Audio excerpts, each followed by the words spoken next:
Samantala, bumigay uli ang LTFRB. Pinayagan nila muli ang mga school service na 15 taon na ang tanda na maghatid sundo pa rin ng mga estudyante ngayong school year na ito. Pero may kondisyon daw. At yan naman po ang tinutukan ni Maki Pulido.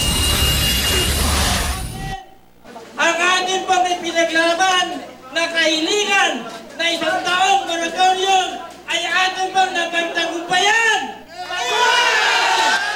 Ang ikinatutuwa at ipinagdiriwang ng mga operator ng school bus na ito ay ang dagdag na isang taong palugit na ibinigay ng Land Transportation Franchising and Regulatory Board o LTFRB sa school services na 15 taon na ang tanda.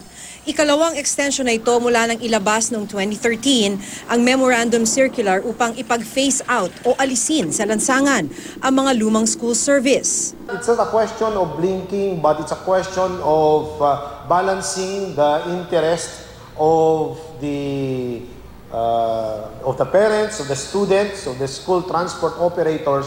Pero may kondisyon. Kailangan pumirma ang operator sa isang affidavit na nangangakong bago magpasukan sa susunod na taon, ireretiro na ang mga lumang school service at papalitan na ng mga bago. We are now requiring each of them bago mag-confirm na pumunta ng LTFRB for inspection.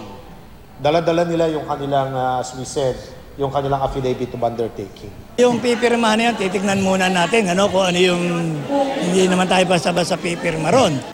Pero ayaw magbigay ng garantiya ng National School Service Association of the Philippines o NASAP na mapapalitan nila ang kanilang mga lumang sasakyan sa susunod na taon. Pipilitin namin by 2016 bago na kami lahat. Gagawin namin mahirap ako magsalita ng oo agad. Sa bilang ng LTFRB, nasa 6,000 lang ang mga school service na may prangkisa sa buong bansa. 1,997 sa mga ito ang luma na at kailangang palitan.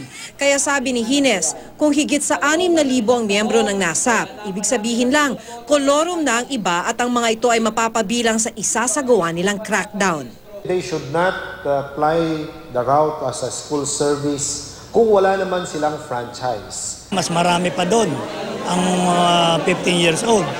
Hindi lang ganun ang bilang yan. Hindi naman namin tinotolerate dito ang maging member ang mga walang franchise. Pero kahit pinagbigyan na naman ng LTFRB ang hiling ng mga operator na 1-year moratorium, pagbibitiw pa rin ni Hines ang isinigaw nila sa pagtitipon nila. Chairman Hines, resign! Chairman Hines, resign!